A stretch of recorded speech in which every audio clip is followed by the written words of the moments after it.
Soy Alfonso Rojo, hoy vengo a hablar de mi libro, de mi último libro, que se titula Al filo de la navaja, está editado por Colima y es una reflexión sobre periodistas y periodismo. Lo que trato de contar en este libro, de resumir, de concretar en este libro, es hacia dónde va el periodismo y de dónde viene el periodismo.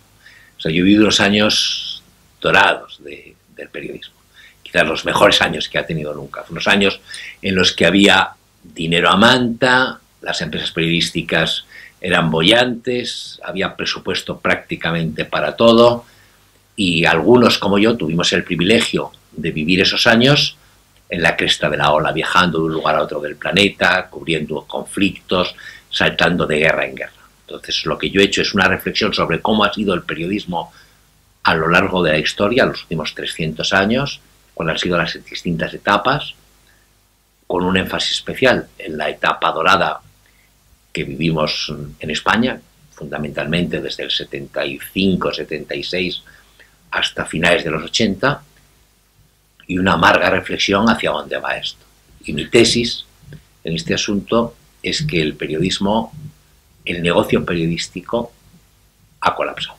Y eso es la conclusión de este libro. Es un libro en el que yo voy reflexionando y repasando momentos específicos del periodismo, sobre todo el reporterismo de guerra, del periodismo de gran reportaje, para llegar a la conclusión de que eso ha muerto o está a punto de morir. No porque no sea necesario el que haya gente que vaya a los sitios y cuente cosas, no porque la figura del periodista como tal, esa persona que es capaz de presentarse en el lugar de los hechos, recoger los detalles más significativos y contarlos de forma amena, interesante y llamativa, no porque eso haya terminado, sino porque el negocio como tal ha colapsado.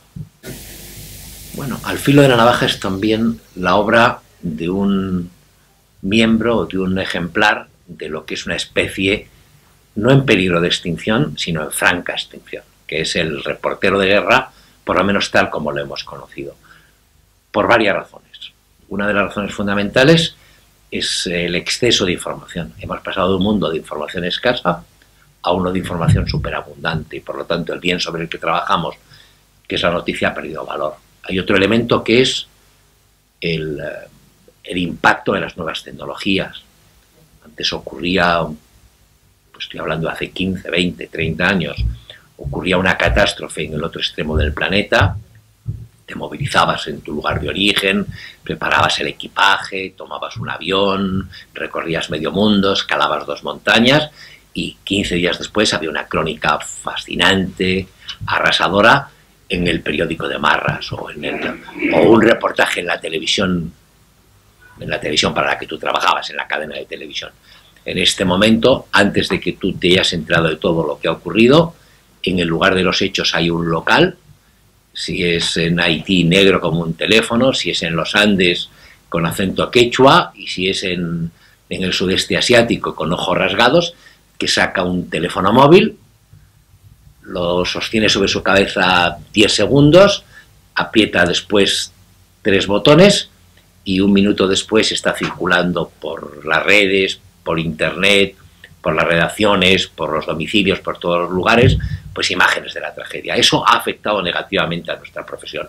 Y hay un tercer factor determinante, que es que las empresas periodísticas que basaban su negocio en la mezcla en la publicidad, pues han colapsado. Y la publicidad, que ha sido nuestra principal fuente de ingresos, ha dejado de ir a los medios de comunicación, por lo menos a los medios de comunicación tradicionales.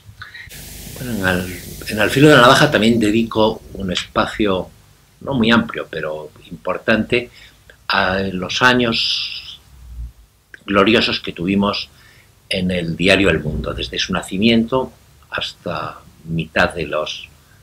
hasta la primera década de los 2000. Y hay por una mezcla de factores que primero era un momento espléndido, después el mundo estaba convulsionado, cae el muro de Berlín, hay guerras en el Golfo, ocurren muchas cosas, una detrás de otra. Entonces yo estuve en muchos de esos acontecimientos y los cuento. Entre los factores esenciales que en los 100 años, perdón, en los 10.000 ejemplares del Mundo no se recogían quizá como debía, está el factor Pedro J. Pedro J, que tiene luces y sombras, que puede ser muy cuestionable en muchos temas, como director era un director espléndido, que apostaba por sus reporteros y por mí apostó a tope. Yo lo que hice durante aquellos años para El Mundo, que lo que hice yo, lo que hizo Julio Fuentes, desgraciadamente muerto en combate, lo que hicieron muchos otros, lo que hizo Fernando Múgica, lo que hizo, bueno, pues Espinosa, no hubiera sido posible sin un director como Pedro J. Yo, del resumen que ha hecho El Mundo, estoy muy agradecido que me hayan tratado bien. Creo que a Pedro J no se le ha tratado como se le tenía que haber tratado.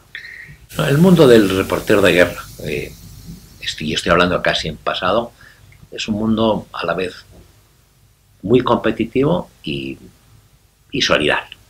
Es decir, que en general, cuando tienes momentos muy extremos, la gente te ayuda. Lo que pasa es que es una profesión competitiva. En mi trayectoria profesional hay un momento muy específico, que es cuando nos quedamos en Bagdad, en la primera guerra del Golfo, solo 2 periodistas con capacidad de escribir y de publicar. Había otros, unos rusos, que no publicaban, entre ellos Igor Mikhalev, pero nos quedábamos Peter Arnett y yo.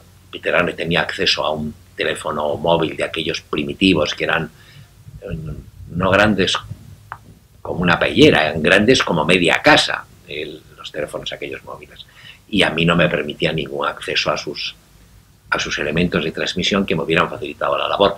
Sí tengo que decir, y pasó desapercibido, que llegó después Televisión Española y tampoco lo hizo, pero es el comportamiento habitual de Televisión Española. Van de buenos y son más malos que la quina. Dicho esto, yo creo que es una profesión solidaria, es decir, que nadie te suele dejar tirado al borde de la carretera si tu coche pincha, pero es una profesión competitiva y tiene que ser competitiva. En otro momento, aparte de la Primera Guerra del Golfo, el foco estuvo totalmente en la Guerra del Golfo y estaba todo el mundo planteado ahí, porque era la primera gran guerra después de la Guerra Fría, era determinante, estaban clarísimos el bien y el mal, los buenos y los malos. Creo que se reprodujo en la segunda invasión de Irak, en la segunda se reproduce ese mismo tipo de atención.